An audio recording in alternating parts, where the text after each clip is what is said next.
여러분 안녕하십니까? 2%를 채우다. 오늘은 그 네 번째 시간인데요. 저희가 수업 시간에 문법과 관련된 주요한 내용들, 그 다음에 독서와 관련된 주요한 원칙들을 공부를 하고 있는데 이것이 어려운 문제에 어떻게 적용되어질 것이냐, 이것은 다양한 문제를 풀면서 저희가 적용하는 연습을 해볼 수밖에 없는 거죠. 이제 그 일환으로 어려운 문법 문제하고 어려운 독서 문제를 갖다가 저희가 풀어보고 있습니다. 그 중에 벌써 네 번째 시간인데요. 오늘 것도 잘 따라와 주시기 바랍니다. 일단 문제는 다 푸셨다는 전제 하에 오늘의 이야기를 본격적으로 시작하죠.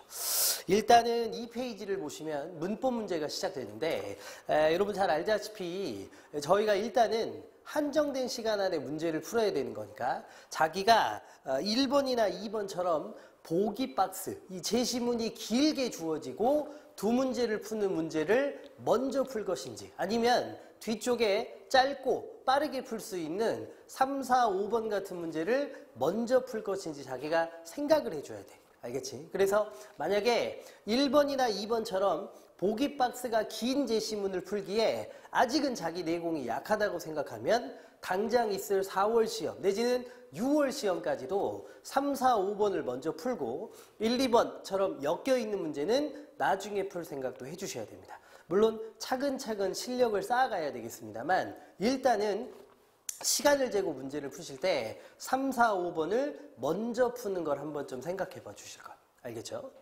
자, 그러면 본격적으로 시작해 보는데 1, 2번과 같은 문제는 잘 아시다시피 보기 박스 안에서 문제화 되어질 수 있는 정보가 뻔한 거잖아. 그러니까 엉뚱한 데에다가 밑줄을 그으시면 안 되고 문제화 되어질 수 있는 정보에 해당하는 부분에 밑줄을 잘 그어줘야 되는 거지. 자, 그럼 한번 읽어볼까요? 첫 번째, 밑줄 여러분들이 그은 거하고 선생님이 체크해주는 내용이 얼마나 일치하는지 한번 보세요.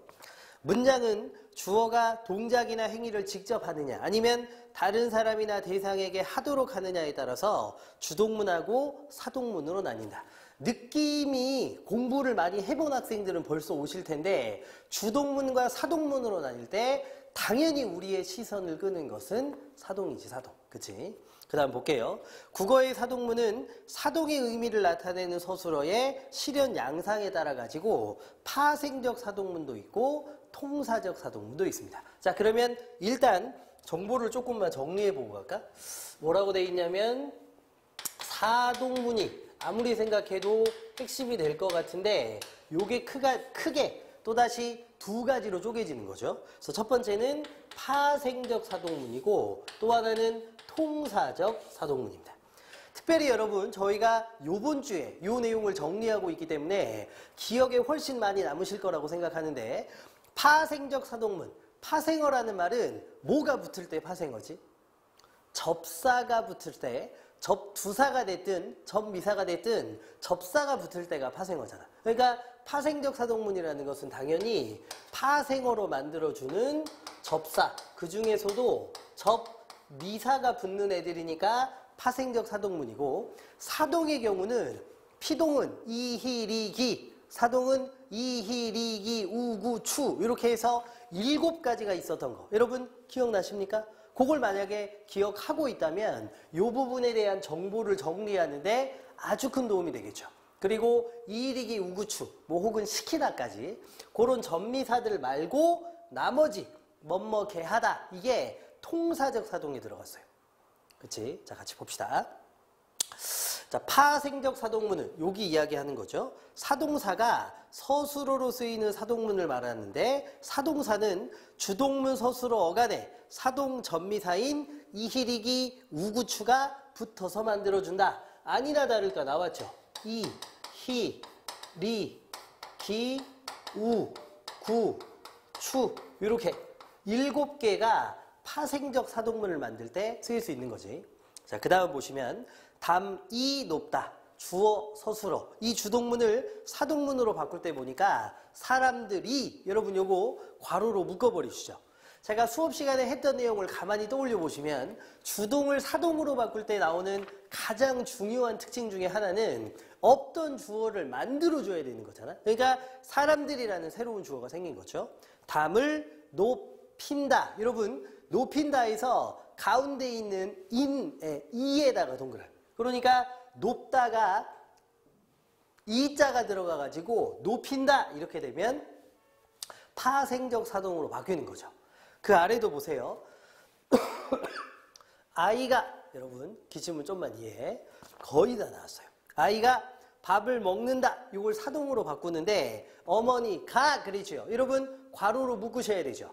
새로운 주어가 만들어지는 거고 그 다음에 아이에게 밥을 먹인다 그랬는데 그 먹인다에서 가운데 이에다가 역시 동그라미 쳐두시면 먹다가 먹이다 그래서 이자가 붙어가지고 사동으로 바뀌는 거지. 그치? 자, 이렇게 바뀌게 되어 있습니다. 그래서 밑에 보시면 위에서 보듯이 주동문이 사동문으로 바뀔 때에는 사동문의 주어가 새로 도입되고 사동문의 주어가 새로 도입된다는 말의 밑줄이지. 그치? 새롭게 주어가 만들어지는 거. 꼭 잊지 마시고 주동문의 주어는 사동문의 목적어나 부사어가 된다. 여러분 목적어는 목적격 조사인 을을 생각하시면 되고 부사어는 부사격 조사인 누구누구에게 생각하시면 되죠. 그러면 가에서 보시면 담이가 사동으로 바뀔 때 담을, 목적어을. 자, 그 다음에 나의 경우는 아이가 그게 사동으로 바뀔 때 아이에게 부사어가 맞잖아. 그치? 목적어나 부사어가 됩니다. 사동사는 형용사, 자동사, 타동사 어간에 사동 전미사 얘네들이 결합해서 만들어지는데 서다가 세우다와 같이 일부 자동사에는 두 개의 사동 전미사가 연속되어 있는 이 우가 결합하기도 합니다. 특이한 경우죠. 여러분 여기에서 수업 시간에 배웠던 걸 가만히 떠올려 보시면 피동의 경우는요. 이중 피동이 안 된다고 선생님한테 배웠어요. 저희가 예로 잊혀진 역사 이야기를 했는데 일상에서 많이 쓰지만 틀렸다 그랬죠. 왜냐하면 히, 어진, 히하고 어지다 두 가지가 한꺼번에 쓰였기 때문에 이중 피동이라 비문 잘못된 거라 그랬다고. 그런데 사동의 경우는 좀 다르죠. 서다가 여기 안에 중간에 뭐가 들어가냐면 이, 우. 그런데 이도 여기 있고 우도 여기 있으니까 두 가지 연달아 들어가는 거죠.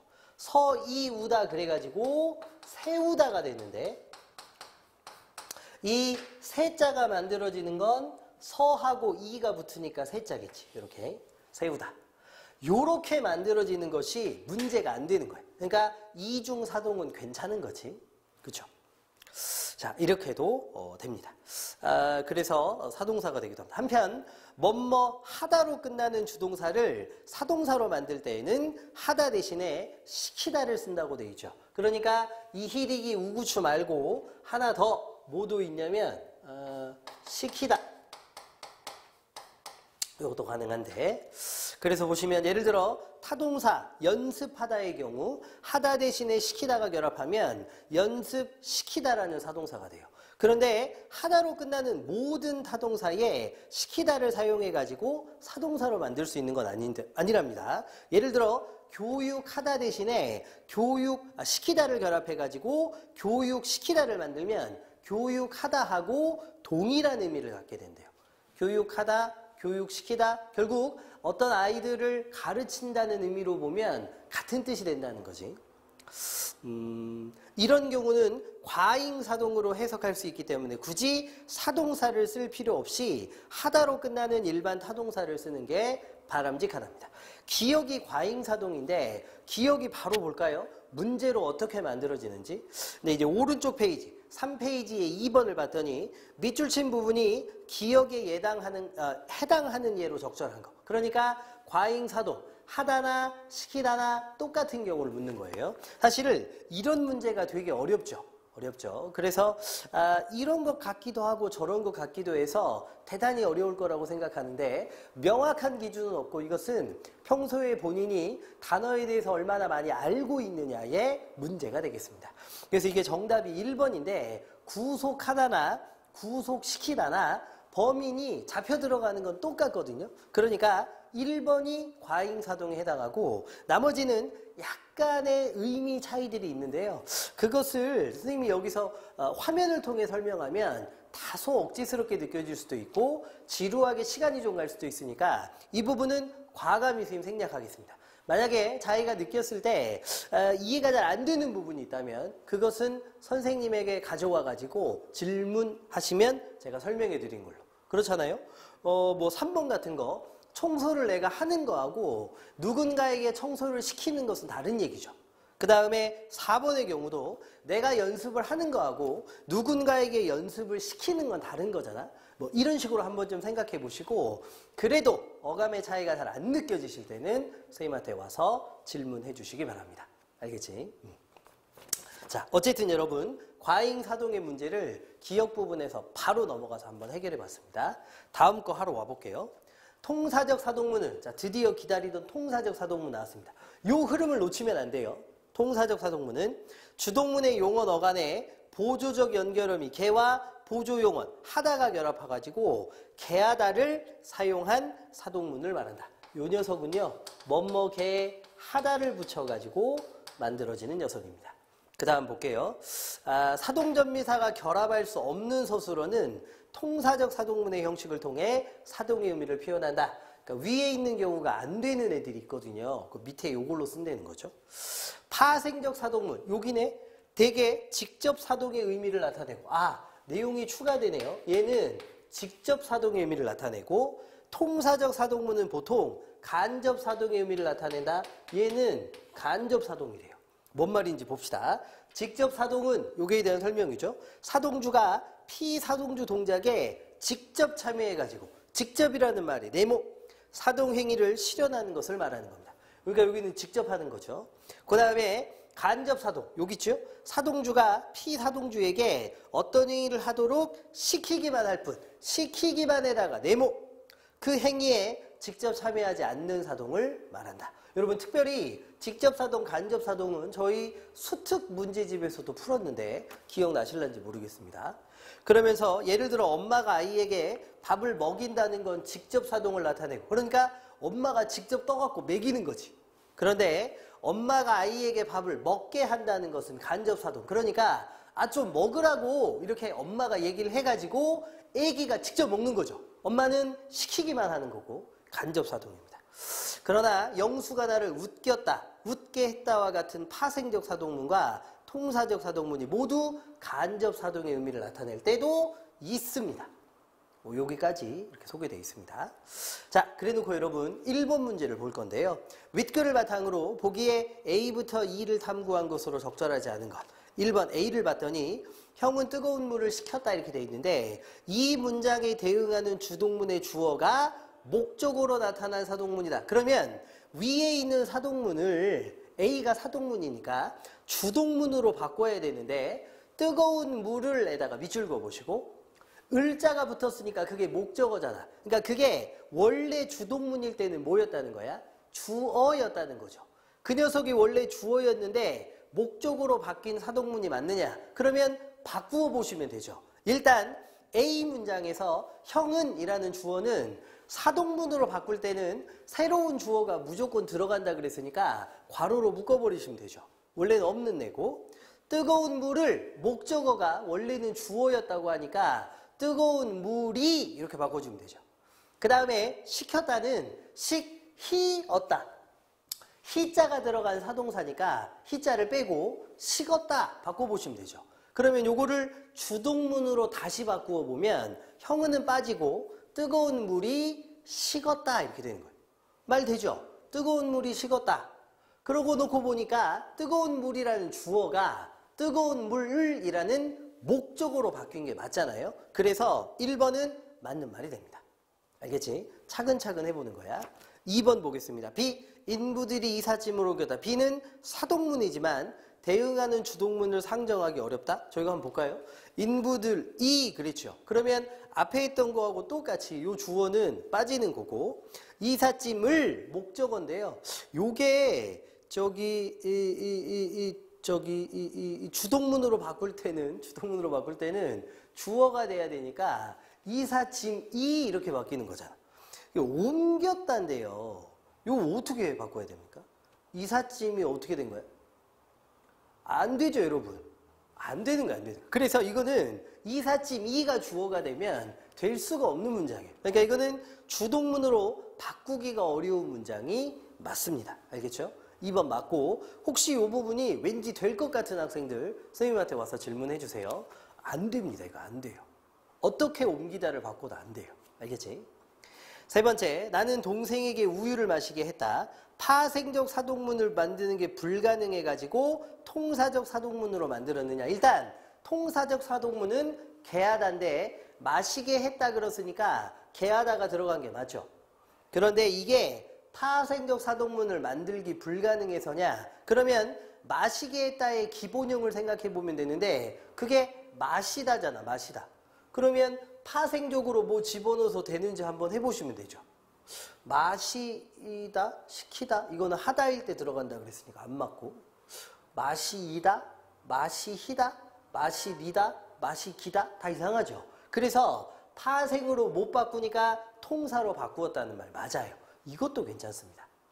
4번 볼까요? D는 통사적 사동문으로 직접 사동의 의미를 나타낸다 그랬는데 여러분 아하, 통사적 사동문은 간접 사동하기로 했잖아. 이거 안 맞지? 정답은 몇 번이냐? 4번이 쉽게 선택이 되네요.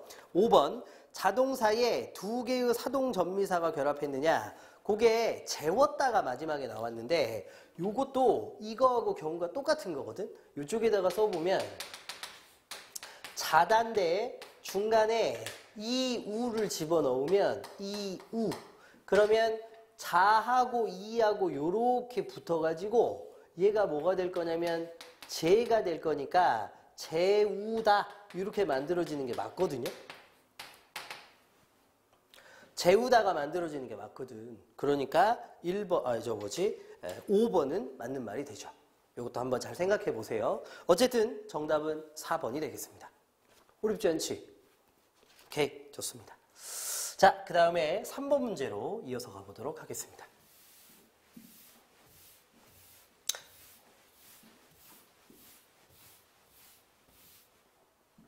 자, 3번 문제 봅시다.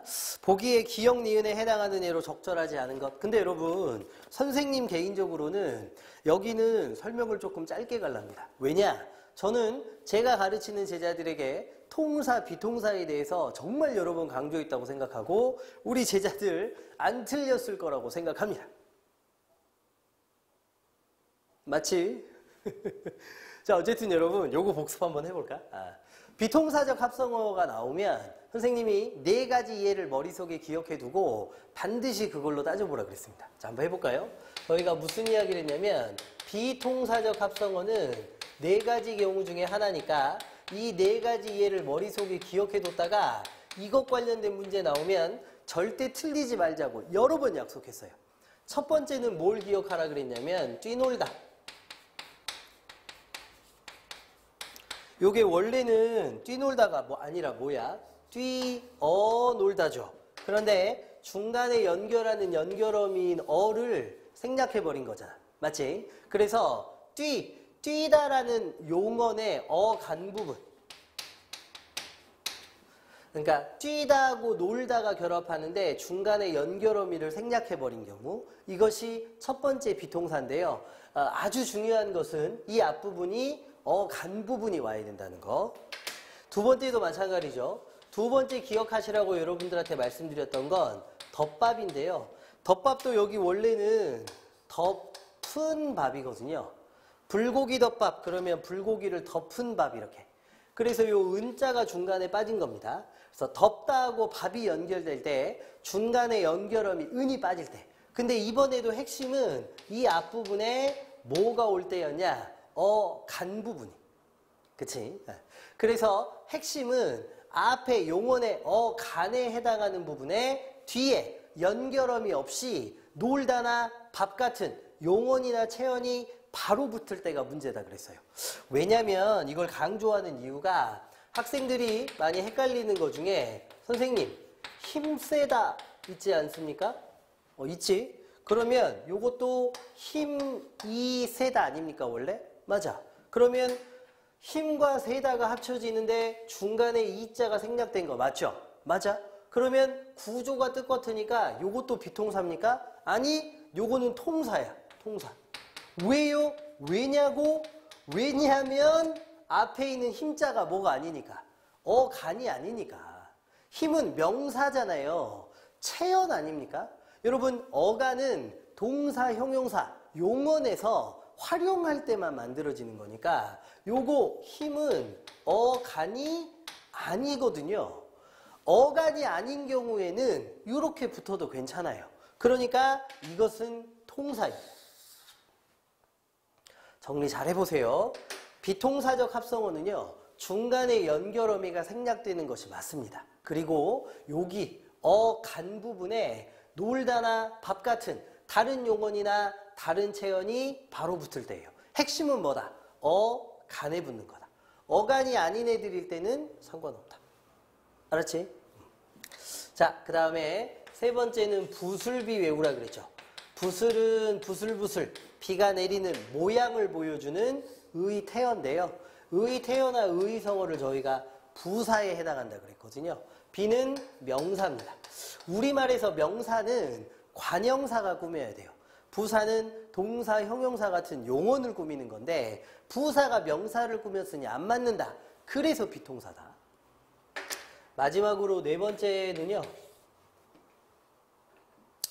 독서 같은 거라 그랬는데 이 독자가 무슨 독자였냐면 읽을 독자였죠. 읽을 독. 그래서 책을 읽다 이렇게. 그러니까 읽다라는 서술어는 원래 우리말에서 뒤에 빠져야 되는데 앞으로 왔으니까 순서가 안 맞는다 이거지. 그래서 요 네 가지 케이스 선생님이 알려드렸는데 다른 케이스가 없거든. 그러니까 수능 보기 전에 비통사적 합성어의 요 네 가지 경우를 아셔야 돼요. 알겠지? 대신 여러분 문제는 아주 어려웠는데요. 이유는 일단 여러분 비통사적 합성어만 좀 볼게요. 니은 부분에 굶주려 있다. 기본형 굶주리다를 생각하시면 굶고 줄이는 건데 고자가 빠졌으니까 1번 경우죠. 2번 부술비는 여기 그대로죠. 부사랑 명사가 결합한 거. 4번에 오르내렸다도 오르고 내리는 건데 고자를 뺐으니까 1번 경우고. 그 다음에 5번 덮밥 여기 그대로 나왔죠. 가운데 은자가 빠졌으니까 정답은 3번입니다. 근데 선생님 들것 요거는 사실은 출제하시는 분이 너무 어려운 걸 냈어요. 대단히 악의적인 문제라고 생각합니다. 교과서에서 안 다루니까 들다의 어간 부분이 들이죠. 그 다음에 플러스 것이 붙었으니까 이것도 들에다가 것이 그냥 붙은 것 같아 보이잖아.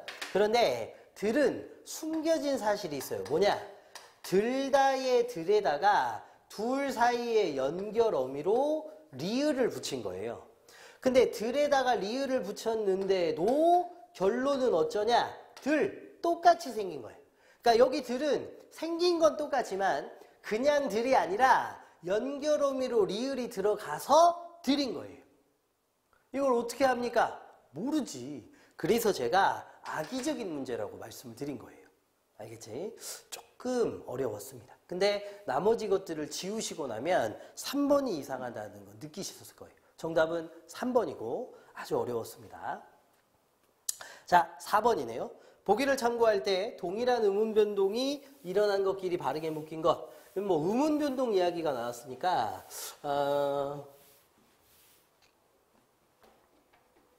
해보는 수밖에 없죠. 제가 이거 오프라인에서 설명한 학생들은요, 자세한 설명은 안 했는데, 이거 보고 계실 거니까 자세하게 좀 설명해 드릴게요. 대신 여기를 알고 계시면 점프해버리시는데, 의문의 변동 규칙은 늘 말씀드리는 대로 언제나 시험에 나올 수 있는 1순위니까 적어도 3월이 끝나가고 4월로 넘어가는 요 시점에서는 의문의 변동 규칙을 완벽하게 좀 마스터해 주십사. 그것은 부탁을 드립니다. 그래야 6월, 9월, 11월 두고두고 편해요. 알았지? 자, 4번에 1번. 일단 여러분 노아는요. 요거 제가 조심하라 그랬는데 발음상으로 노아 이렇게 나니까 쓸 때는 히읗이 쓰였는데 발음상으로는 히읗이 빠졌죠. 그래서 요거 뭐라고 저희가 한다 그랬냐면 히읗 탈락. 그치? 탈락 현상이 들어갑니다. 그런데 그 옆에 나타는 좀 다르죠. 나타. 요거는 발음이 나타 이렇게 나는 거 아닙니까? 이번에는 어떻게 되냐면 히읗이 디귿하고 요렇게 붙어가지고 티읕으로 요렇게. 그치? 그래서 요거는 뭐가 되냐면 히읗 디귿 붙어갖고 티읕 됐으니까 자음 축약 거센 소리 되기 현상 이렇게 되는 거지. 그치? 자, 그 다음에 두 번째 달림하고 맨입이 나왔는데요. 저희 볼까요? 두 번째 달림. 여러분 요거는 발음이 달림 이렇게 나잖아요. 그치? 이렇게 나는 이유는 니은이 리을이 앞에 있으니까 리을로 바뀌는 건데 니은이 앞이나 뒤에 리을이 있어가지고 그걸 따라서 리을로 바뀌는 거 이걸 뭐라고 하느냐? 유마라고 하죠. 유. 그치? 자, 그 다음에 맨입인데요. 맨입은 좀 달라. 왜냐면 발음이 벌써 맨입 이렇게 나잖아요. 이건 뭐냐면 둘로 쪼갤 수 있는데 앞에가 받침이 있고 이야 요요 유 중에 이가 나왔는데 요게 니로 바뀌는 거니까 요거는 니은이 첨가되는 현상이죠. 니은 첨가. 다르지? 3번 보겠습니다. 담요 나왔는데요. 담요. 여러분 역시 발음해 보시면 발음이 담요 아닙니까? 담요. 그러면 절반으로 쪼갤 수 있고 앞에 받침이 있고 이야 요요 유 중에 요가 나왔으니까 니오로 바뀌는 거죠. 요것도 니은 첨가 현상이 맞습니다. 그치? 그 다음에 침략 이렇게 되어 있는데요. 침략은 발음이 침략 이렇게 나잖아요. 그래서 리을이 니은으로 바뀌기는 했는데 이거는 니은 첨가하고는 아무 상관이 없고 학생들이 맨날 까먹는 것 중에 하나가 선생님하고 같이 했던 것 중에 비음화 2번 규칙인데요. 기역, 디귿, 미음, 비읍, 이응 다음에 리을이 오면 리을이 니은으로 바뀐다. 요게 비음화 규칙이었죠. 비음화. 기억 안 나는 학생들 잘 떠올려봐. 기역, 디귿, 비읍, 미음, 이응 다음에 리을이 오면 리을이 니은으로. 저희가 종로 이렇게 발음하는 거 옛날에 했었거든요. 담력 이렇게.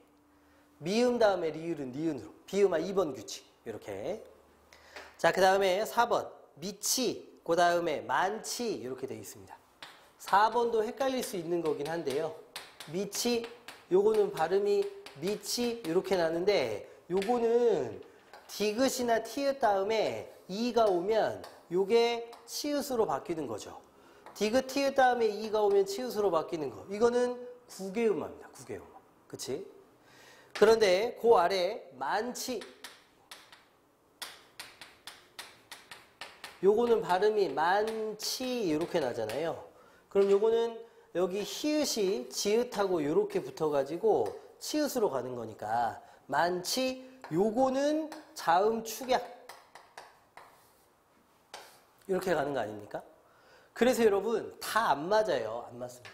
참고로 여기 유음화, 그 다음에 여기 비음화, 여기는 교체에 해당하는 거지. 구개음화도 마찬가지고. 어쨌든 여러분 안 맞습니다. 정답은 5번인데요. 조턴, 달치 모두 여기가 자음 축약이 일어나는 부분들이죠. 같은 현상이니까 정답은 5번. 확인 한번 해보세요. 마지막 5번 문제인데요. 요것도 여러분 아마 기본적으로 잘 풀지 않았을까 생각하는데 기억이 여기를 잘 안 나는 학생은 한 번쯤 확인 좀 해봐 주세요. 뭐에 대한 내용을 말씀드리는 거냐면 중세국어의 주격조사는 언제 시험에 나와도 안 이상하다 그래가지고 선생님이 정말 여러 번 정리해드린 내용입니다. 여기 한번 봐보시면 중세국어의 주격조사인데요.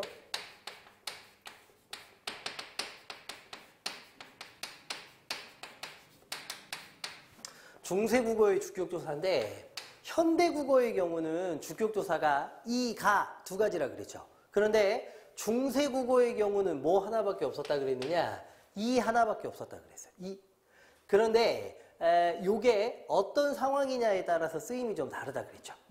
그래서 저희가 요 내용을 한번 기억해 보시면 일단 첫 번째는 1번 앞글자가 받침이 있을 때, 앞글자가 받침이 있을 때, 받침이 이렇게 해서 바꿀까요? 받침이 있다고 먼저 하지 않고 앞글자가 자음으로 끝날 때. 요게 이제 말을 바꾸면 받침이 있을 때죠. 앞 글자가 받침이 있는 형태로 끝날 때. 요 때는 뭘 쓰기로 했냐면 저희가 이를 쓰기로 했어요. 이. 그래서 그때 예를 들어서 배웠던 게 사람 다음에 뭐가 올 거냐 이렇게 물어보면 여기 받침이 있으니까 이가 와가지고 사람이 이렇게 하는데 옛날에는 이어적기 했으니까 사람이 이렇게 쓴다 그랬죠. 그치? 자, 그 다음에 두 번째는 앞 글자가 이번에는 자음이 아니라 모음으로 끝날 때죠. 모음. 그거는 받침이 있는 경우가 아니라 받침이 없는 경우가 될 건데 앞 글자가 받침이 없을 때는요. 그냥이라 그랬어요. 그냥. 그래서 저희가 이거 진짜 시험에 잘 나온다고 중요하다고 저희가 배웠던 게 있는데 나라는 대명사 다음에 뭐가 붙느냐 보시다시피 받침이 없는 거니까 이. 그래서 요게 쓸 때는 내고 현대어로 풀이할 때 내가 주격조사를 붙여가지고 이렇게 해석한다 그랬죠. 그래서 교수님들이 여러분들 시험 문제 헷갈리게 내려고 내가에서 형태만 놓고 따지면 가자가 빠진 것 같으니까 내라는 말은 주격조사가 생략된 형태다 이렇게 많이 내는데 내는 주격조사가 생략된 게 아니라 엄연히 나에다가 주격조사 이를 붙여놓은 거니까 요거 조심하라. 자 이렇게 말씀드렸죠. 네?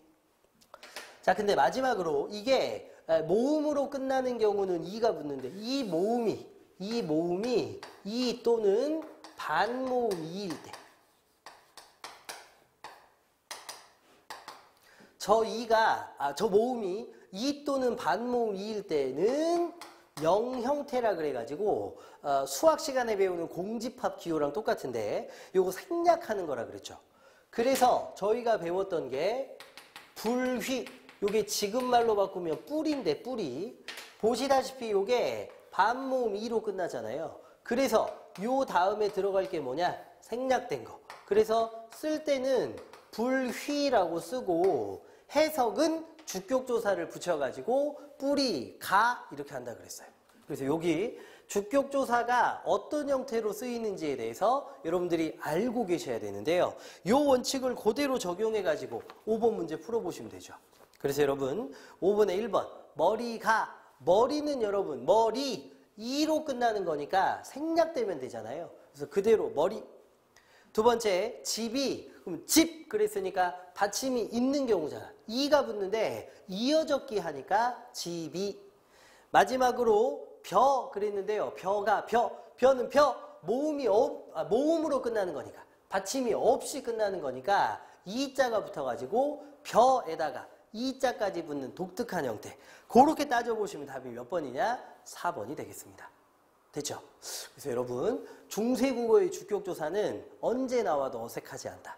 꼭 기억해 두시면 좋겠습니다. 잠깐 끊었다가 독서 보여드리도록 하겠습니다. 자, 여러분 이어서 6번부터 이어질 건데요. 저희는 이 프로를 채우다 10쪽 선생님 꼭 이 프로가 부족하다고 먼저 나와가지고 저희는 부족한 게 아니죠. 부족한 걸 채우는 거니까. 10페이지에 셀프 리플렉션 있잖아요. 선생님이 여러분들과 함께 선생님이 어떻게 풀었는지를 보여드리고 여러분들이 어떻게 풀었어야 되는지 예를 제시하는 부분이잖아. 이제 그 부분 선생님이 어떻게 풀었는지 그 순서에 맞추어 가지고 저랑 같이 가보겠습니다. 지금 저희가 하고 있는 해시태그 독서법 이름을 좀 그렇게 붙여봤는데 어떻게 하는 건 줄 알죠? 문장별로 핵심 단어를 찾는 것에 저희가 포커스를 맞추었고요. 대신 핵심 단어는 반복되어지는 경향이 있으니까 반복되는 것은 놓치지 않는 것으로 저희가 이렇게 했죠. 자, 그러면 가단락부터 보겠습니다. 가. 옆에 해시태그 표시에다가 채워 넣으면서 따라오시면 되겠네요. 1번 문장 보세요. 여러분 대부분 1번 문장은 반복되어지는 게 나오기가 어렵죠. 왜냐하면 처음이니까 두 번째부터가 반복 아니겠어? 대신 아예 반복되는 것이 없는 문장에서도 핵심이 되는 단어는 분명히 있을 수 있거든요. 특별히 주어 부분이나 서술어 부분에서 확인되는 경향이 많죠. 그러니까 그런 부분이 좀 찝찝하시면 그런 걸 건드리셔도 되고, 대신 여러분 안 건드리셔도요, 핵심 단어 같으면 그 다음에 바로 반복돼서 나오게 되어 있습니다. 첫 번째 문장 한번 볼래요? 능력 원칙은 납세자의 능력에 따라 가지고 조세 부담을 분배해야 한다는 것이다, 이렇게 돼 있죠. 저희가 생각할 때 딱 봐도 중요한 문장 같잖아. 능력 원칙은 그랬으니까 주어는 능력 원칙이고, 그것이 어떤 개념을 가지고 있는지 말 그대로 능력에 따라 가지고 조세, 세금을 분배한다는 원칙인데요.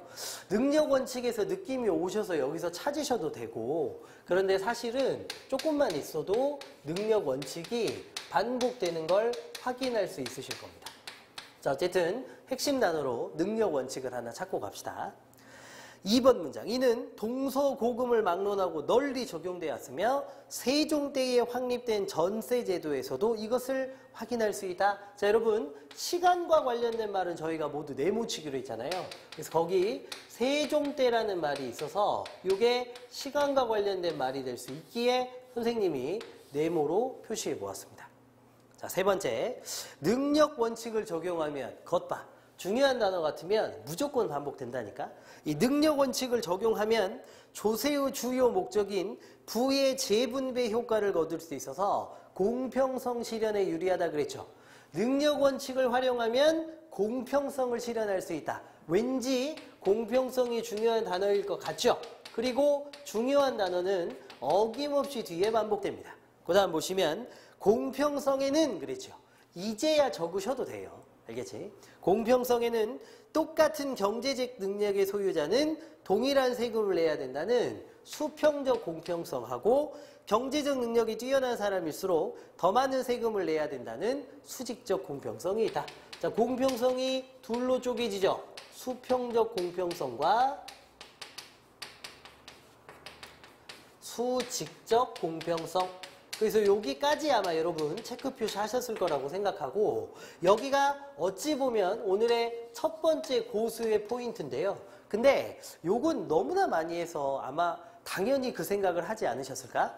두 가지 대상이 나왔으니까 공통점과 차이점, 그 중에서도 차이점이 중요할 수밖에 없다. 그러면 여러분 차이점을 정리하셨는지 안 하셨는지 모르겠는데 혹시나 싶으니까 시간을 30초 더 드려볼게요. 둘 사이에 공통점과 차이점, 그 중에서도 차이점을 한번 찾아보세요.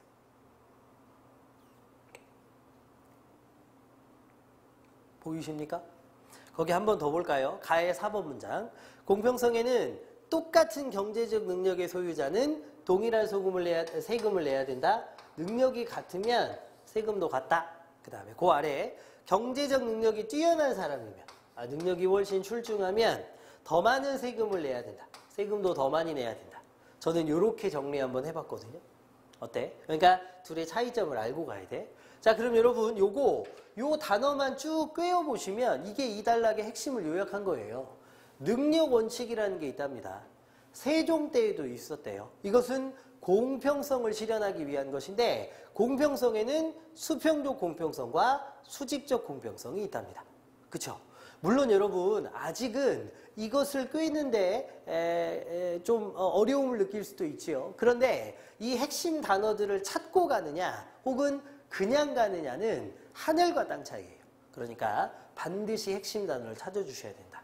그래놓고 저희가 여러분 일치 불일치 문제를 먼저 풀기로 했지. 요거는 틀리면 안 되는 문제니까. 그래서 문제를 보시면 6번 문제가 일치 불일치 문제인데요. 아쉽게도 가단락에서 지울 수 있는 건 없었어요. 그래서 일단 가단락은 끝났습니다. 자, 그 다음에 이어서 나단락으로 넘어가 보죠. 나의 1번. 납세자의 경제적 능력을 가늠하는 판단 기준으로는 소득이라는 것이 있다. 자, 나단락으로 넘어왔어요. 아직은 첫 문장이니까 핵심을 못 찾으셔도 상관없고 반복되는 단어가 없으니까. 그 다음에 소득이라는 단어가 눈에 띄시면 일단 밑줄을 그어두셔도 괜찮습니다. 점선 뭐 이렇게. 자, 그 다음에 그런데 소득이 반복되고 있죠. 과세 기준으로 삼으면, 자, 일단 소득이라는 단어가 눈에 띄네요. 소득. 그런데 그 다음 2번 문장이 중요해요. 뭐냐? 소득을 과세 기준으로 삼으면 똑같은 경제적 능력을 지닌 사람들인데 다르게 취급될 수 있다. 여러분, 저희가 반드시 밑줄 그어야 되는 것 중에 뭐가 있었냐면 문제점에 해당하는 문장이 있었어요. 그치? 왜냐면 문제점에 해당하는 건 무조건 밑줄이고 거기에 대해서 해결책이 뭐가 나올지도 생각해 봐야 되거든. 그러니까 지금 두 번째 문장, 그 2번에 해당하는 문장이 이게 오늘의 고수의 포인트 두 번째겠네요. 2번에 해당하는 문장이 문제점에 해당한다는 걸 여러분들이 눈치채시는 게 중요합니다. 2번 한번 읽어볼게요. 소득을 과세 기준으로 삼으면 똑같은 경제적 능력을 지닌 이들이 다르게 취급될 수 있대요. 정리해보자면 2번 문장은 문제인데 똑같은 경제적 능력을 지녔는데 다르게 취급될 수 있답니다. 여러분 이거 바로 앞에 가에서 밑줄 그었던 것들 혹은 오른쪽에 해시태그 정리했던 거 한번 볼래요? 거기에 똑같은 능력을 가졌다면 세금도 똑같이 내라는 원칙이죠. 뭡니까? 수평적 공평성이죠. 그렇잖아. 수평적 공평성이라 그래갖고 저희가 정리했는데 같은 능력을 갖고 있으면 여기도 이퀄, 세금도 같아야 되거든. 그런데 같은 능력을 가지고 있음에도 불구하고 다르니까 수평적 공평성에 위배된다는 사실을 확인할 수 있어요. 이해했니? 자, 그 다음 볼까요? 경제적 능력이 같아서 노동시간당 임금이 동일한, 즉 임금률이 같은 갑과 을이 있다고 해보자. 예를 들어 보여주는 건 괄호로 묶기로 했으니까 묶어보시면 되죠. 그러면서 그 다음 보시면 이들은 노동 가능 시간 중에 일부를 노동에 투여하고 나머지는 여가에 활용한답니다. 일하고 쉬고 당연하죠. 갑이 을에 비해 여가에 대한 선호가 낮아서 저희가 흔히 워크홀릭이라 그러죠. 그러니까 일에 중독된 애라 그냥 얘는 일만 하는 게 좋은 거예요. 그래서 여가에 대한 노는 것에 대한 선호가 낮아가지고 을보다 많은 시간을 노동에 투여하면 갑은 을에 비해 일을 더 많이 했으니까 더 많은 소득을 올리고 그에 따라 더 많은 세금을 내야 되죠. 왜냐? 소득이 기준이니까.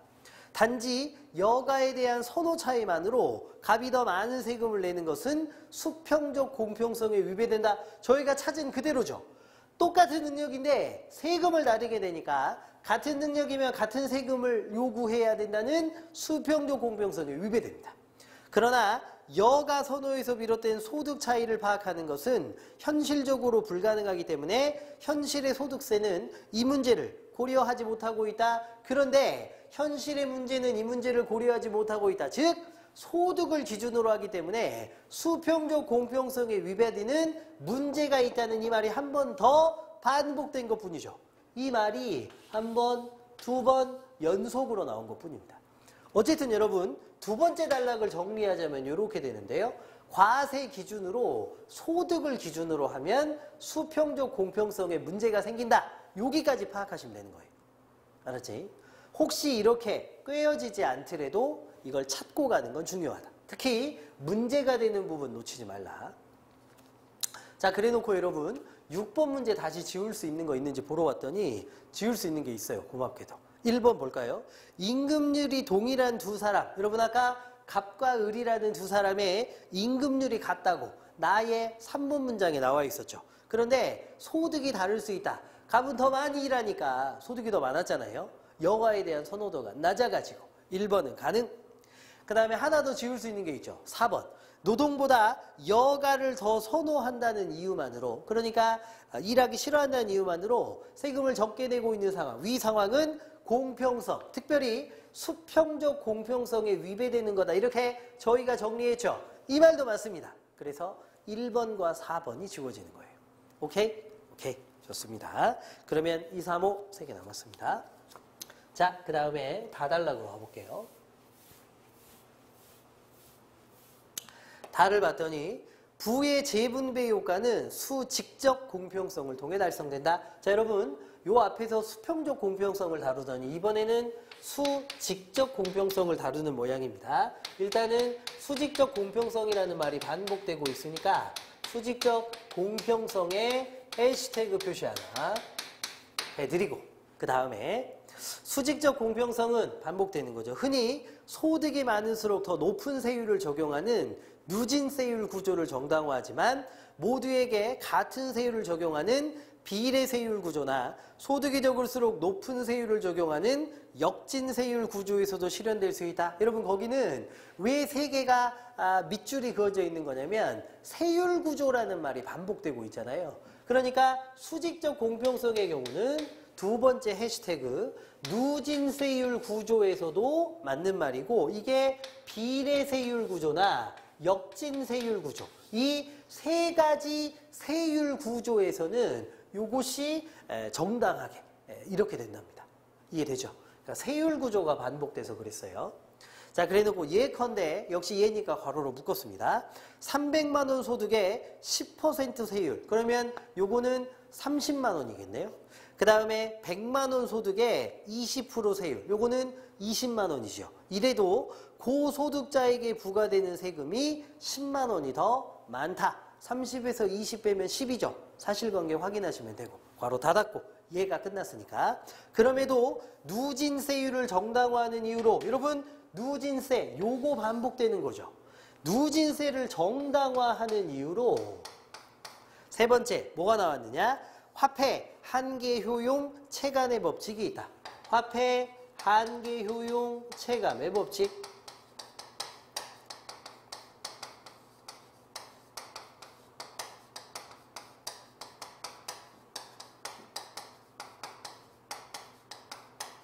화폐 한계 효용 체감의 법칙이 있답니다. 이렇게 연결되는 거죠. 다만 여러분 여기서 혹시나 여러분들 도움이 되실까봐 화폐를 빼고요. 이 한계 효용 체감의 법칙이라는 말을 여러분들이 알고 계시면 더 좋아요. 이해되죠? 그래서 선생님도 옛날에 우리 경제 선생님한테 배웠던 내용을 살짝만 여러분께 소개해드리면 그때 그 선생님 뭐라고 저희한테 가르치셨냐면 한계라는 말이 요게 한 개 더 라는 말로 생각하면 된대요. 그러니까 한 개 더 추가한다 이런 의미로. 효용이라는 말은 경제학에서 여러분 쓸모라는 뜻이거든요. 쓸모. 그러니까 한 개가 더해질 때, 추가되어질 때 그 녀석의 쓸모는 체감 줄어든다는 거죠. 예를 들면 집에 가위가 한 개일 때를 생각해 보세요. 그러면 그 가위를 가지고 뭐 택배가 와도 그 이렇게 테이프나 끈 같은 거 그걸로 자르고 그 다음에 뭐 집에서 조그만한 거 뭐 자를 때 가위로 쓸 수 있는 쓸모가 아주 많겠죠. 그런데 가위가 이미 한 개가 있는데요. 거기에 한 개가 더 보태진다고 생각해 보세요. 가위가 두 개. 그러면 두 번째 가위, 추가된 가위는 첫 번째 가위만큼의 쓸모는 없죠. 그치? 선생님이 생각할 때 아마 집에 가위가 두 개라면 하나의 가위는 일상생활 쓰는 데 쓸 거고 다른 하나의 가위는 한 개의 쓸모. 그러니까 음식물 같은 거 자를 때 우리가 택배 상자를 자르는 가위로 음식물을 자르긴 그렇잖아. 그러니까 김치라든가 뭐 이런 거를 손쉽게 자르기 위해서 음식물을 다룰 때 쓰는 가위로 하나 빼놓을 수도 있죠. 저희 고깃집에 가도 다 가위로 썰잖아요. 그런데 여러분 거기에 한 개가 더 추가된다고 보세요. 가위가 세 개가 되면 세 번째 가위는 쓸모가 거의 없기 때문에 그냥 처음 새로 사온 그대로 처박혀 있을 가능성이 높죠. 하나가 더 온다고 생각해 보세요. 네 번째 가위는 진짜로 쓸모가 거의 없을 수도 있죠. 그러니까 물건이라는 것은 한 개 더 추가될 때마다 추가된 그 녀석의 쓸모가 체감한다는 원칙이 한계 효용 체감의 법칙입니다. 이 원칙은 어디서든 문제화되어질 수 있으니까 이걸 좀 이해하고 계시면 좋을 것 같아요. 그래서 제가 조금 설명을 길게 해드렸고 어쨌든 여러분 누진세율과 화폐 한계 효용 체감의 법칙이 관련이 있는데 그게 5번 문장이죠. 한번 읽어볼게요. 한계 효용 체감의 법칙은 어떤 재화를 많이 소비할수록 그 재화 추가분에서 얻는 효용인 한계예요. 추가분에서 얻는 효용인 한계 효용이 점점 줄어든다는 법칙인데 화폐도 일종의 재화로 볼 수 있기 때문에 화폐 역시 마찬가지라고. 그러면서 이 법칙이 성립하다면 10,000원에 대해서 저소득자가 느끼는 효용이 고소득자가 느끼는 효용보다 크기 때문에 저소득자, 돈이 없는 사람은요 10,000원이 엄청 크죠. 쓸모가 엄청 많습니다. 10,000원 가지고 밥도 먹고 커피도 마시는 데다가 간식도 사 먹을 수 있어요. 그런데 고소득자한테 10,000원은 식사 한 끼 하기도 어려운 값일 수도 있죠. 그러니까 소득이 얼마냐에 따라서 10,000원의 효용이 다를 수 있는데요. 효용보다 크기 때문에 납세자가 느끼는 부담을 동일하게 하려면 누진세율을 적용해야 된다. 요 원칙 때문에 뭐가 필요하다? 누진세율이 필요하다. 이 말이 반복되고 있는 거죠.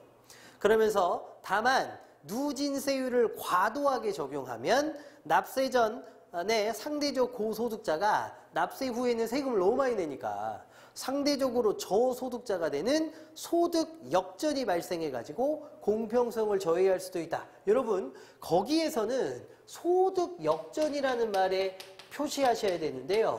제가 문제가 되는 것은 놓치지 말자 그랬잖아. 이것도 고수의 포인트. 벌써 3번이죠. 문제가 되는 건 놓치지 말자 그랬죠. 소득 역전에 문제가 발생할 수 있는 거 아닙니까? 너무 많이 과도하게 적용하면. 그래서 이거 문제니까 체크입니다. 그래서 해시태그 4개 있죠. 수직적 공평성 요거 나와야 되고 이게 누진세율과 관련이 있는데 뭐 나머지도 마찬가지고 그런데 누진세율은 특별히 화폐 한계 효용 체감의 법칙과도 관련이 있었습니다. 그리고 소득 역전이라는 문제가 생길 수도 있다. 이렇게 정리하시면 되죠. 하지만 정리를 못한다 하더라도 밑줄 긋는 건 중요하다. 자, 6번 볼게요. 이제 3개 선택지 남았잖아요. 윗글의 내용과 일치하지 않는 거. 그런데 답이 나와버렸죠. 1번 보세요. 누질세율 구조와 달리 역진세율 구조에서는 수직적 공평성이 실현될 수 없다? 근데 없는 게 아니라 있다 그랬잖아. 맞지? 2번이 바로 틀렸습니다. 그쵸? 선생님 실수했네요. 6-2번이죠. 2번. 처음에 있어가지고. 그래서 정답은 2번이 바로 되겠습니다. 요것도 가능한 거니까 없다가 아니라 있다지. 나머지 볼까요? 3번 수직적 공평성은 요거 더 많은 소득에 대해서 더 높은 세율을 적용하는 거. 그게 누진세율이잖아.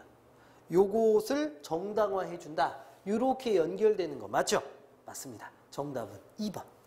그 마지막에 5번 나왔는데요. 조세회피가 일어날 수 있다 그랬는데 조세회피는 여기 안 나왔죠. 다음 단락에 나오거든요. 맞는 말이 됩니다. 어쨌든 정답은 2번이었습니다. 그 다음에 7번인데요. 제가 문제를 항상 먼저 보라 그랬잖아요. 근데 이 화폐 한계 효용 체감의 법칙이라는 말이 머리에 확 남더라고요. 근데 저희가 여기서 다루었는데 아까 이걸 본 것 같아가지고 7번 문제로 들어갔어요. 그랬더니 화폐 한계 효용 체감 법칙에 대한 설명으로 적절한 건 이 문제가 있길래 지울 수 있는 게 있는지 봤습니다. 근데 1번 보세요. 소득이 많은 사람이 적은 사람에 비해 씀씀이가 더 크다. 소득이 많은 사람에다가 밑줄. 적은 사람에다가 밑줄. 근데 여러분 위에서도 우리가 비교할 때 고소득자하고 저소득자를 비교했죠. 돈이 많은 사람은 10,000원의 씀씀이가 별거 없고 돈이 적은 사람은 10,000원으로 쓸 수 있는 게 더 많다. 이렇게. 그러니까 소득이 많은 사람은 10,000원이 별로 쓸모없는 돈이기 때문에 마구 쓸 수 있는 거죠. 그래서 제가 말씀드린 대로 저희 알바생 중에 엄청 부잣집이네. 그 친구는 태어나서 늘 지금까지 20몇 년 동안이요. 영화 티켓을 늘 3장씩 사요. 왜냐? 옆에 2명 누가 앉는 게 싫으니까. 그러니까 요렇게. 그러니까 티켓이 9,000원, 9,000원, 18,000원이라면 이 친구는 18,000원이 아무것도 아닌 돈이죠. 그런데 저소득자한테는 18,000원이 큰 돈이잖아요. 그렇게 쓸 수가 없는 돈이에요. 아니 극장에서 나 혼자 이렇게 앉아있으면 되지. 옆자리에 누가 앉든지 간에. 이렇게 되는 거 아닙니까? 그 18,000원이면 내가 할 수 있는 게 얼마나 많은데요. 그러니까 고소득이냐 저소득이냐에 따라서 씀씀이가 달라지는 거. 위에서 고소득이냐 저소득이냐 구분했던 거. 구분의 기준이 맞아 떨어지잖아요. 1번은 가능합니다. 그럼 나머지 볼까요? 2번 100만 원 소득이 주는 효용과 10만 원 소득이 주는 효용이 다르다. 여러분 이거 착각 안 해야 돼요. 이거는 100만 원과 10만 원을 비교하는 게 아니라 화폐 한계 효용 체감의 법칙은 고소득자한테 100만 원, 저소득자한테 100만 원, 고소득자한테 10만 원, 저소득자한테 10만 원. 이게 다르다는 거지 100만 원과 10만 원 자체가 다르다는 뜻이 아니에요. 이해되니? 구분의 기준은 고소득자일 때의 100만 원하고 저소득자일 때의 100만 원. 100만 원 금액은 똑같은데 이 100만 원을 쓰는 사람이 고소득자냐 저소득자냐 이걸 따지는 거지 100만 원이냐 10만 원이냐의 문제가 아니라니까. 그래서 2번은 기준이 잘못됐어요. 3번 노동에 대한 선호도가 다른 두 사람, 노동에 대한 선호도가 다른 두 사람이 아니라 고소득이냐 저소득이냐 소득이 다른 사람들이에요. 4번 두 사람에게 부과된 세금의 액수가 동일하면 그들이 느끼는 세금 부담이 동일하냐. 이거는 말이 잘못됐죠. 뒷부분이. 세금의 액수가 동일하면요. 고소득자는 별거 아니라고 생각하는데 저소득자는 크다고 느낄 수 있거든요. 이것은 여러분 세금이 액수가 동일하지만 부담은 다른 거예요. 5번 역진세율 구조에서 고소득자가 내는 세금이 저소득자에 비해 더 많다면 역진세율의 정당화에 활용할 수 있는 법칙이다. 근데 여러분 화폐 한계유형 체감의 법칙은 역진세율하고 관련된 게 아니라 누진세율 구조하고 이렇게 관련된 거잖아요. 안 맞죠? 정답은 1번이 됩니다. 알겠지? 이건 뭐 나중에 와서도 풀 수 있는데요. 여기서 풀어버리면 편했고 핵심은 예로 들었던 게 고소득자냐 저소득자냐의 구분이니까 이 구분과 결을 같이 하는 애를 찾아줘야 돼요. 알았지? 정답은 1번이었습니다. 자, 그 다음에 라달락으로 넘어갈게요. 라.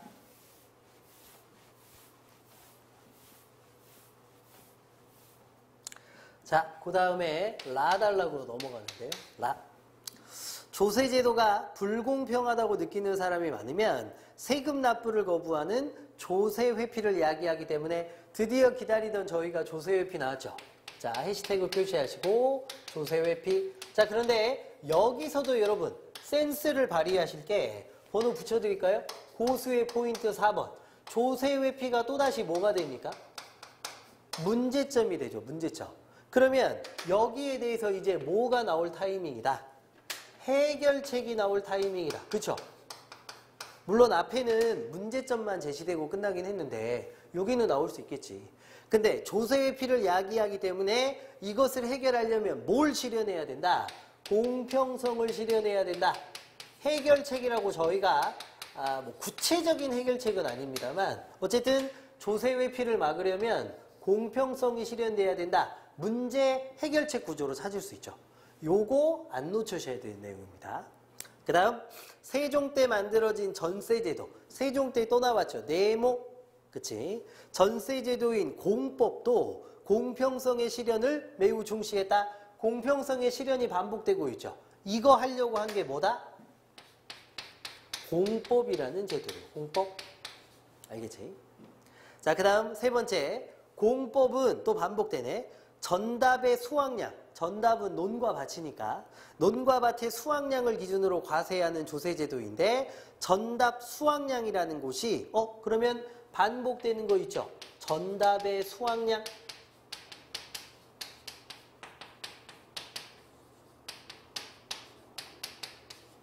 전답의 수확량이라는 것이 농민의 소득에 해당하므로 이 제도는 오늘날 소득세에 해당하며 소득세 똑같이 소득이라는 말이 반복되는 거죠.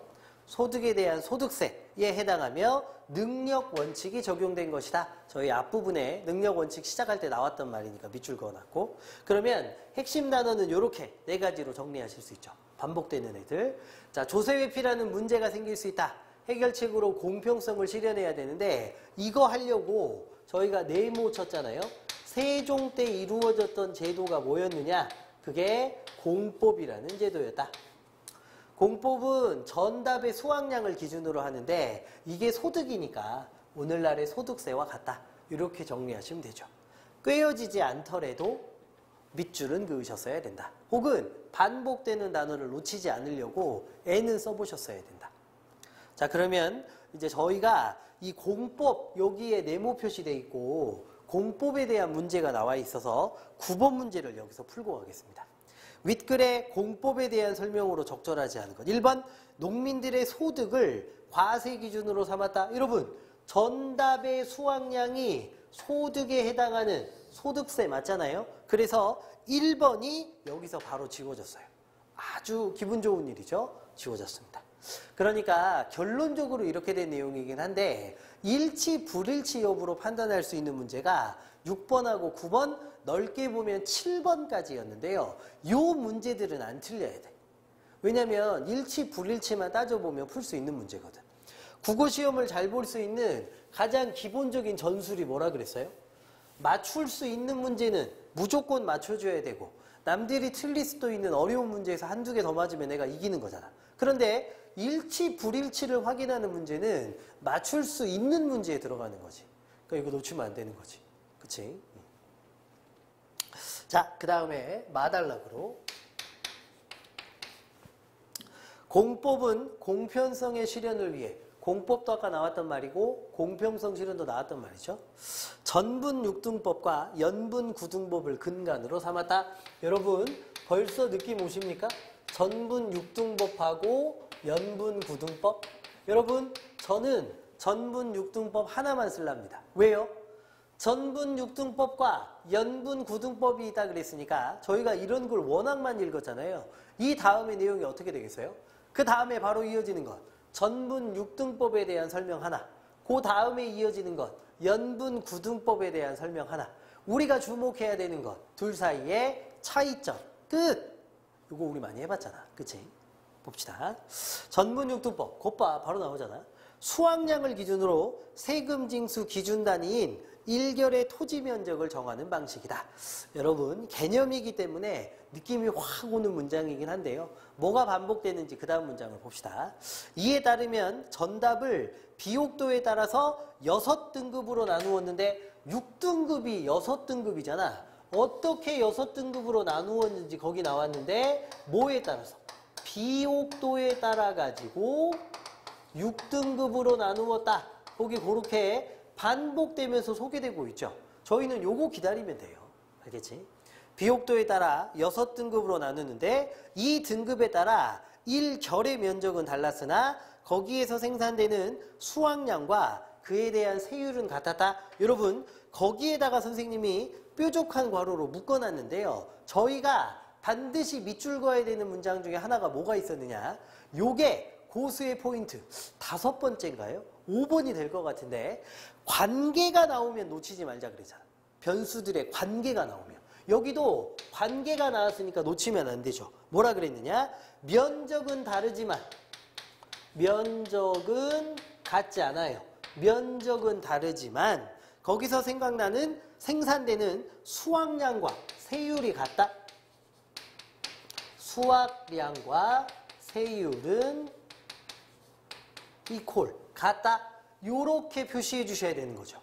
이 관계도 놓치지 않으셨어야 됩니다. 요거 고수의 포인트로 5번인가요? 선생님 기억에 그런데 6번이면 혹시 6번으로 해주시고 어쨌든 요렇게 되는 거예요. 이렇게. 그치? 그럼 요거 정리되는 거죠. 전분 육등법은요. 비옥도에 따라서 6등급으로 나누어요. 토질이 비옥한 데가 있을 수 있잖아. 농사 엄청 잘 되는데. 근데 토지가 척박한 데도 있겠죠. 농사를 아무리 열심히 지어도 안 될 수도 있잖아요. 6개로 나눈대요. 근데 거기서 관계가 어떻게 되느냐. 면적은 다르지만 수확량이나 세율은 같게. 네? 자, 그 다음입니다. 연분 구등법은 아니나 다를까 저희 기다리던 거 드디어 나오죠. 연분 구등법. 지역별 풍흉을 고려하여. 자, 이제 요걸 찾았으니까 여기도 위하고 구조를 똑같이 맞춰줘야 되잖아요. 여기는 비옥도에 따라서 6개로 나누었으니까 여기 구등은 어떻게 9개로 나누는 건지를 보셔야 되는데 풍흉을 고려하여 그랬으니까 여기는 풍년인지 흉년인지. 땅이 아무리 비옥해도 흉년이 들면 답이 없잖아요. 또 땅이 아무리 척박해도 풍년이 들면 괜찮을 수도 있잖아. 그러니까 풍흉이 또 하나의 기준이 되는 거야. 풍흉을 고려해가지고 해마다 군현 단위로 전답을 상상, 상중, 상하, 중상의 9등급으로 나눈 후, 자, 여기에 따라서 9등급입니다. 9등급으로 나눈 후 등급에 따라서 세금을 달리 부과하는 건데요. 가장 풍년이 드는 애는 상상년이라 해서 1결당 20 두고 수확량이 상상년의 90%가 되면 상중년, 80%가 되면 상하는년이 되는 방식으로 등급을 상정한 다음에 세율도 1결당 2두씩 줄여나갔어요. 그러면 상상이 20이니까 상중으로 가면 2두씩 줄여놔야 되니까 18 이렇게 되는 거죠. 그 다음에는 16, 14 이렇게. 이해되시죠? 그래서 수학량이 상상년의 20%에 그치면 하하년이라 그래가지고 1결당 4두를 거두었다고 합니다. 자, 그럼 여러분 여기 지금 설명된 관계가 여기는 되게 길게 설명되어 있는데 선생님이 그냥 5번하고 6번 문장이었다고 이렇게 할게요. 여러분 제가 거기 뾰족한 괄호로 체크는 해드렸죠. 계산이 다소 복잡한데요. 이런 부분일수록 놓치지 말아야 되지. 왜냐? 구체적인 숫자는 문제 만드는데 거의 다 이용되니까. 그래서 그 다음에 7번도 마찬가지인데 전분육등법, 연분구등법 반복되니까 제가 밑줄 그어놨고 동시에 적용된 공법도 계속 나오는 말이니까 밑줄, 수평적 공평성, 수직적 공평성 계속 나오는 말이니까 밑줄인데요. 이걸 모두 고려해가지고 전답, 논과 밭을 총 54개 등급으로 평가하는 셈이었다. 그래서 여러분 마지막에요. 이게 54개 등급이라는 말, 이 말도 어찌 될지 모르니 구체적인 숫자가 나왔으니까 밑줄은 긋고 가셔야 돼요. 자, 그래놓고 밑에 9번 문제 아까 1번이 빠졌고 나머지 중에서 답이 있는지를 찾는 건데 여기서 요게 중요하게 쓰이잖아요. 자, 한번 보세요. 2번 면적이 다른 토지에 대해서 동일 세율이 적용될 수 있었느냐? 있죠? 면적은 다르지만 세율은 같다. 여기 있잖아요. 2번이 여기서 빠집니다. 3번 과전법은 아직 안 나왔죠. 나중에 나올 모양입니다. 4번 연등구등법에 따라 중상년은 14두냐? 그거는 해보면 되죠. 여러분 마의 4번 문장을 보면 단계가 어떻게 되어 있냐면 상상, 상중, 상하, 그 다음에 중상 이렇게 되어 있는데 지금 문제에서 찾으라는 건 여기는 요거 중상이잖아요. 그치? 그런데 여기가 20두라 그랬고 여기서부터 2두씩 쪼그라든다 그랬으니까 그 다음은 18, 그 다음은 16, 그 다음은 14차례가 맞죠. 그러니까 14두가 되는 게 맞잖아요. 그래서 4번도 맞아요. 5번이 아주 어려운데 잘 보세요. 전분 6등법하고 연분 9등법에 따르면 1결당 세율이 총 54가지냐. 근데 저희는요. 세율이 54개가 아니라 논밭의 등급이 54개 등급이라 그랬어요. 무슨 차이가 있느냐? 세율이라는 단어를 저희가 본 적이 있어요. 어딘지 따라가 보실래요? 어디입니까? 여기죠, 여기. 보이니? 그러니까 전분 6등법에서 6개의 등급은요. 세율이 같아요.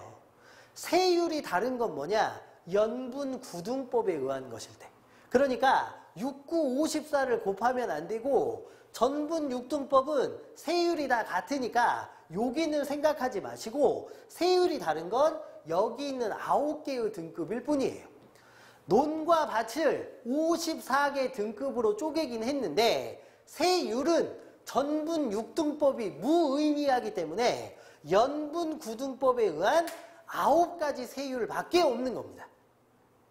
헷갈리지? 이런 말장난이 사실 최고급 말장난이잖아. 정확하게는 고급은 아니지. 초고난이도 말장난이지. 그러니까 이런 거 잘 보셔야 되죠.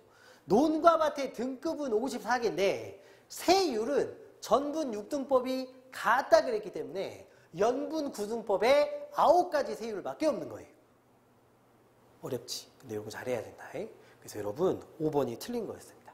과전법은 그 뒤에 나오거든요. 맞는 말이에요. 그래서 정답은 5번이었습니다. 자, 한 번 더 정리. 정해진 시간에 저희가 문제를 풀 수밖에 없는데 제시문을 읽기 전에 문제를 봤겠죠. 그 중에 일치 불일치로 푸는 문제, 6번 같은 문제, 9번 같은 문제, 그 다음에 조금 더 나아가면 7번 같은 문제는 일치 불일치니까 안 놓칠 생각을 하셔야 된다. 세 문제 합쳐서 6점이잖아요. 여기에서 6점만 건져갈 생각을 하셔도 돼요.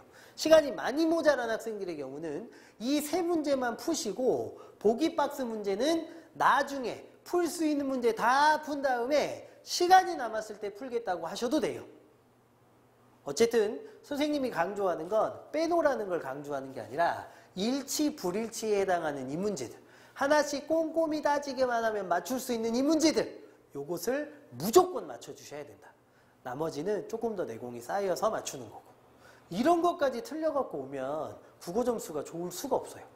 알았지? 그래서 독서에서는 역시 일치 불일치 확인하는 능력이 1번 능력이다.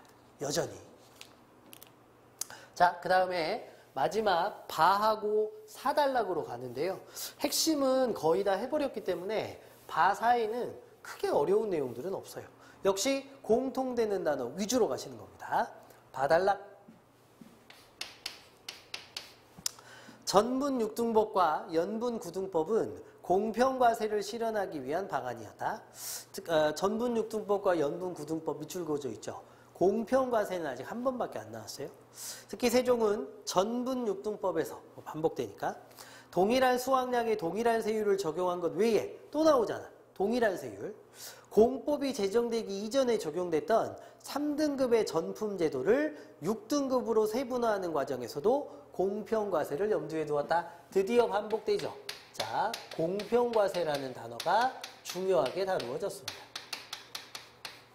그래서 그 다음 우리나라는 비옥한 토지보다 척박한 땅이 많았고 비옥한 토지는 대부분 권세가의 소유였기 때문에 전답의 등급을 세분화할 때 상등전이나 중등전은 그대로 두고 하등전을 세분화해가지고 백성들의 세금을 덜어주고자 했다. 그럼 여러분 여기서 의미를 이해해줘야 되는데 아까 바-2번 문장에 보면 원래 3등급으로 나누었다 그랬지. 그때 상, 중, 하 이렇게 나눴던 거야. 근데 힘있고 돈 있는 사람들은 상과 중에 해당하는 좋은 토지를 갖고 있고 가난한 사람들이 하를 가지고 있으니까 하의 경우를 더 쪼개서 3개를 6개로 만든 거예요. 그러니까 하 하나를 4개로 쪼갠 거죠. 그래서 세금을 낮춰주고 낮춰줘가지고 못 사는 사람들의 세금을 덜어주고자 하는 게 목적이었다는 겁니다. 그래서 전분 육등법의 도입은 이전에 비해 부담하는 세금 격차를 더 벌려놔서 아주 가난한 사람은 세금을 아주 적게 낼 수 있도록 배려한 제도입니다. 반복되는 건 공평과세 하나죠. 마지막 4. 한편 공법이 시행되기 이전 제도였던 과전법 드디어 나왔네. 이 녀석은 토지 수확량을 추정해가지고 일률적 세율을 정한 후 관리가 직접 개별 논밭에 나가가지고 농작 상황을 조사하는 다펌이라는 과정을 거쳐 과세액을 감면해주는 다펌 손실법에 근거를 두고 있다. 여러분 반복되는 단어는 다펌이니까요. 4단락에서는 해시태그 표시하시고 다펌 손실법. 근데 저희가 선택지를 읽으면서 앞에 그렇게 기다리던 과전법이 바로 이 제도였다는 거죠. 그러니까 다펌 손실법은 사실 문제가 있는 제도였지. 아까 우리가 선택지 읽을 때 병폐를 해결하려고 나왔다 그랬잖아. 읽어볼게요.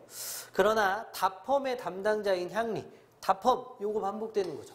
다펌을 하고 있는 향리라는 애들이 전문성이 부족하거니와 지방 토호와 결탁해 부정을 일삼아 백성에게 피해를 입히고 세금 수입도 축내는 일이 잦았다. 이제는 고수의 포인트도 안 붙일랍니다. 이게 다펌을 했더니 생겼던 뭡니까? 문제죠. 해시태그 2번 문장 전체. 왜냐고? 요게 문제니까. 그리고 저희가 찾아야 되는 건 해결책. 자, 그래서 문제고 이렇게 할까요? 해결책이 드디어 나와야 되는데 저희가 기다리는 해결책은 뭐냐? 3번 공법에서 연분 구등법의 적용 단위를 개별 토지가 아니라 군현으로 삼은 이유는 다펌을 최소화해서 지방토호나 향리 자의성을 배제하고 국가가 세금을 거두는 과정을 장악하기 위함이다. 해결책이 뭔지가 거기 나왔죠. 해결책이 뭐였다? 적용 단위를 군현으로 삼았다. 적용을 군현 단위로. 요게 해결책이었습니다. 세 번째 해시태그. 4. 비록 조선 중기 이후 관리들과 대신들의 요구로 다펌 손실법이 부활되긴 했지만 자의성을 최대한 배제해서 공평과세를 실현하려 한 공법에 담긴 입법 취지는 현대 조세제도와 비교해도 손색이 없다. 이렇게 끝났습니다. 그럼 여러분 요것도 이거 연결하면 되죠. 원래 다펌 손실법에 해당하는 과정법이 있었는데 아까 봤던 문제가 있었어요. 그래서 해결책으로 적용을 9년 단위로 하게 됐다. 여기까지 소개되어 있습니다. 이렇게 정리하시면 되겠습니다. 됐죠? 자, 그러면 선생님이 독해를 어떻게 했는지 해시태그 독서법을 가지고 여러분들하고 핵심 단어 위주로 꿰어보기까지 해보았고, 남은 문제가 3개가 있죠. 이제 여기는 보기 박스 가지고 푸는 문제니까 저희가 일일이 계산도 해야 되고 다소 복잡합니다만 시간이 부족할 때는 안배를 잘 하셔야 되고, 저랑 같이 한번 봅시다. 8번 문제인데요. 8번 문제 볼게요. 윗글을 바탕으로 보기를 이해할 때 국회가 세율 선택 과정에서 고려할 내용, 아주 어려운 포인트가 하나 있었어요. 보세요. 납세자 A, B로만 구성된 가상의 경제에서 A와 B의 임금률이 동일한데요. 여가 선호도는 B가 A보다 2배 높대요. 그러니까 B가 놀기 좋아하는 사람이죠. 이에 따라서 A의 소득이 400, B의 소득이 200입니다. A는 일을 더 많이 하니까 돈을 많이 받고, B는 임금률은 같은데요. 일을 안 하려 그러니까 200밖에 안 돼요. 자, 한번 해볼까요? A가 얼마냐면 400, B는 얼마냐면 200. 자, 그 다음에 국회는 소득의 20% 비례세로 부과하던 소득세를, 그러면 20%를 계산해보면 400의 20%는 0.2 곱해주면 되죠. 그러니까 요거 지금 세금 80만 원 내고 있는 거예요. 200도 20%니까 0.2 곱해주면 되니까 요거 40만 원이죠. 그러니까 80, 40 이렇게 돼 있던 겁니다. 그랬는데 요거를 누진세로 바꾸되 소득 역전이 일어나지 않도록 세율을 정한대요. 소득 역전이 일어나지 않도록 밑줄. 요 힌트가 붙은 이유 알겠죠? 소득 역전이 일어나는 경우가 하나는 있겠네. 그 다음에 아래 표를 만들었으나 일부가 지워졌다. 그래서 표가 그렇게 소개되어 있습니다. 그래놓고 뒤를 봤더니 국회는 세율이 줄어든 사람은 근로 의욕이 늘어나가지고 노동시간을 50% 늘린다는 점을 감안했대요. 세율이 줄어들면 세율이 줄어들면 노동시간을 50% 늘린대요. 절반 이상. 그러면 세율이 여기가 20%였으니까 20%보다 세율이 줄어들면 근무를 더 많이 하게 된다는 뜻입니다. 한번 해볼까요? 그러면 세율 단위로 따졌을 때 A는 이게 바뀌기 전이고, 바뀌고 나면 A는 25% 적용을 받게 돼가지고, 조금만 앞으로 당겼을까? A는 이제 바뀌면 25% 적용받아가지고 100만 원.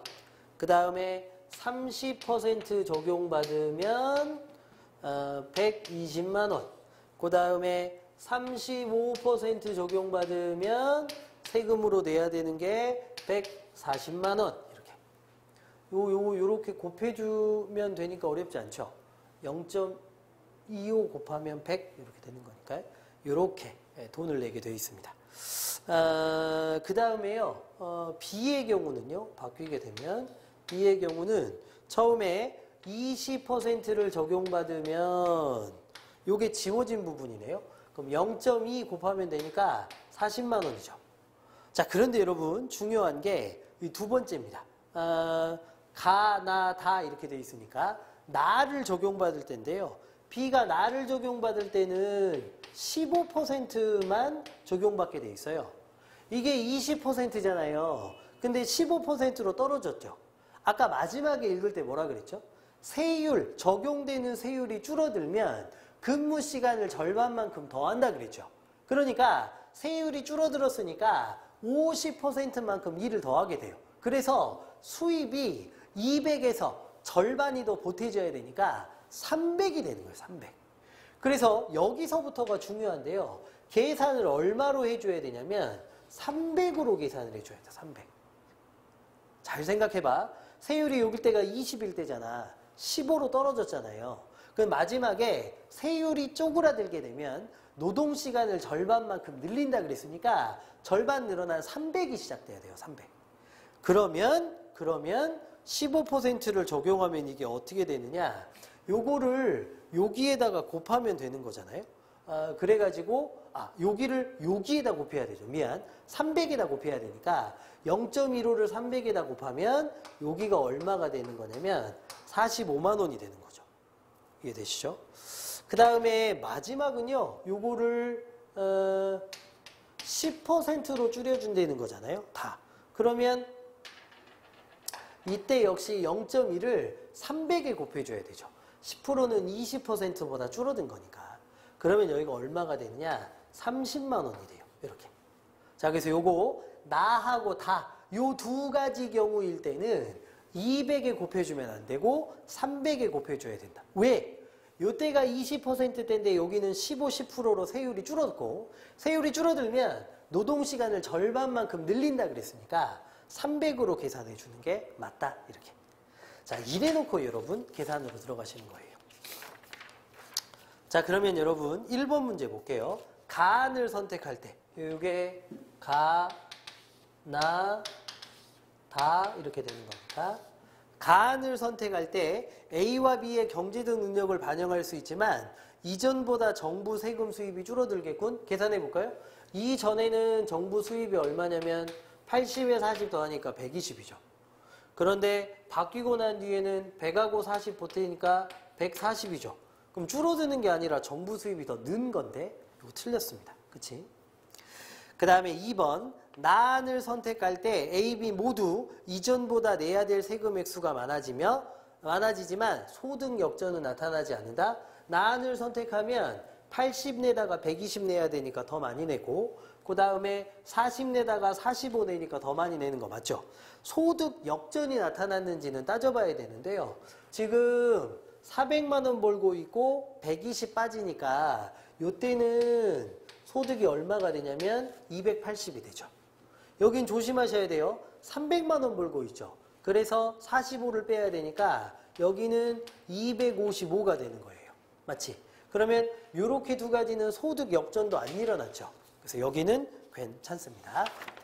3번에 보시게 되면 다안을 선택할 때 A, B 세율 격차가 크므로 부의 재분배 효과를 통해 공평성을 실현할 수 있느냐? 일단 이렇게 보시면 여기가 25% 차이니까요. 15% 차이, 5% 차이 같았을 때 세율의 차이가 제일 큰 건 맞아요. 근데 공평성이 실현되느냐?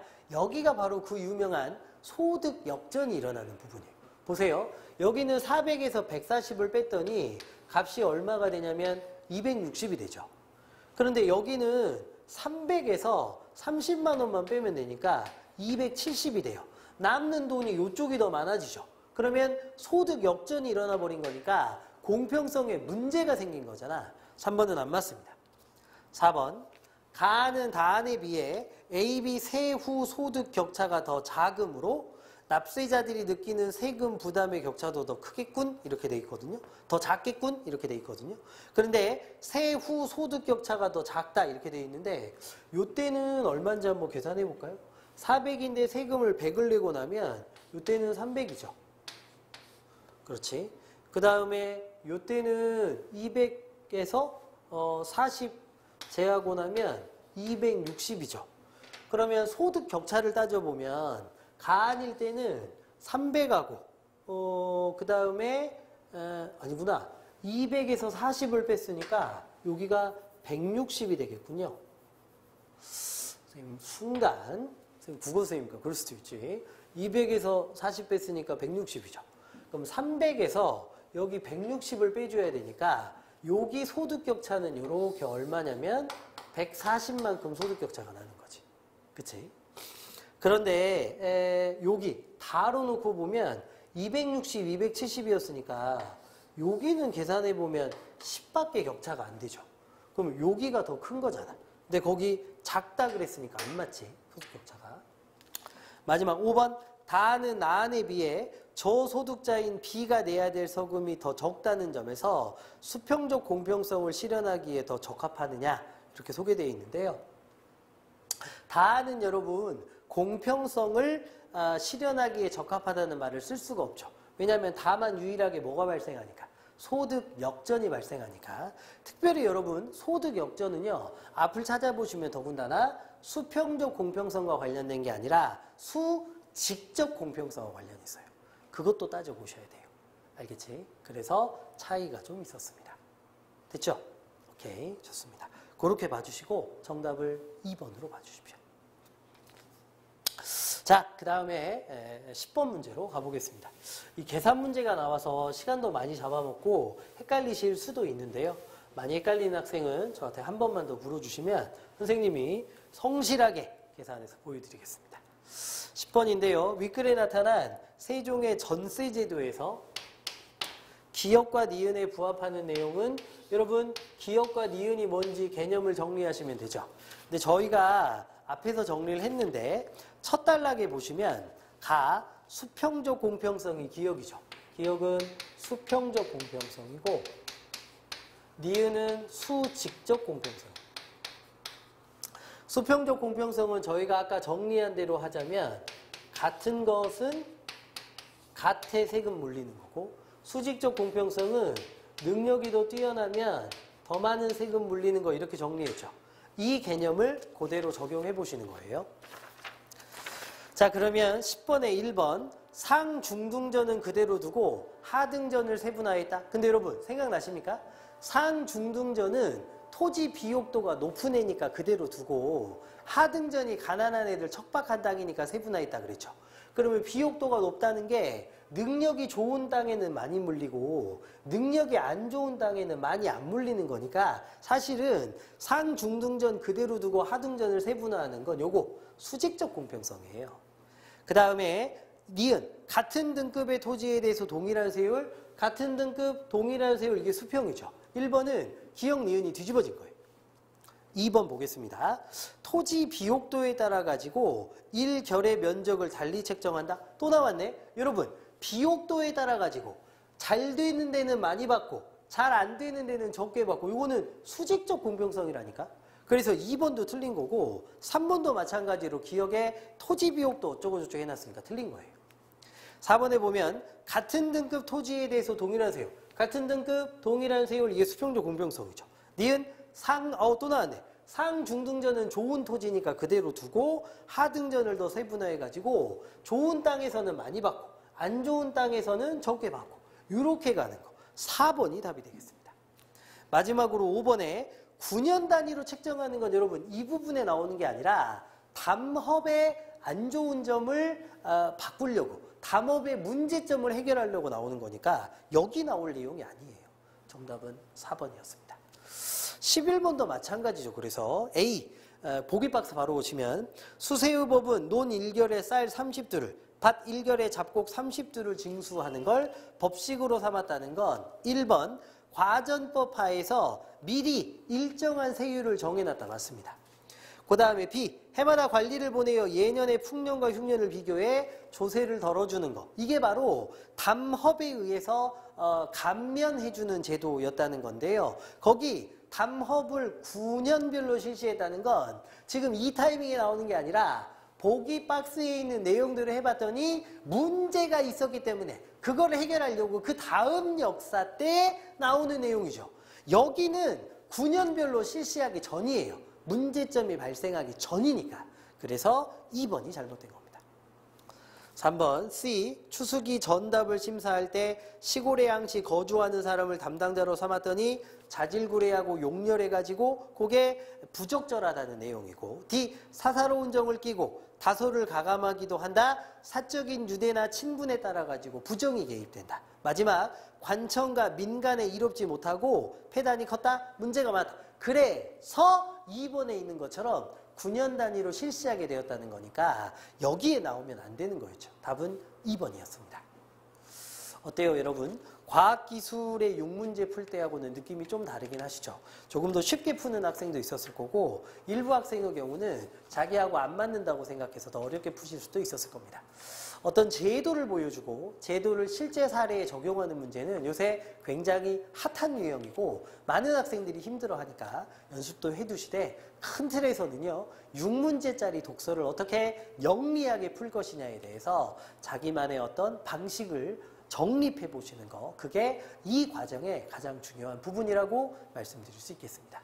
4는 여기까지입니다. 다음 시간에 5로 올 거고요. 저희가 6월 평가원 시험 보기 전까지 이 과정을 쭉 해가지고 6월에는 한 건 멋지게 합시다, 여러분. 수고하셨습니다.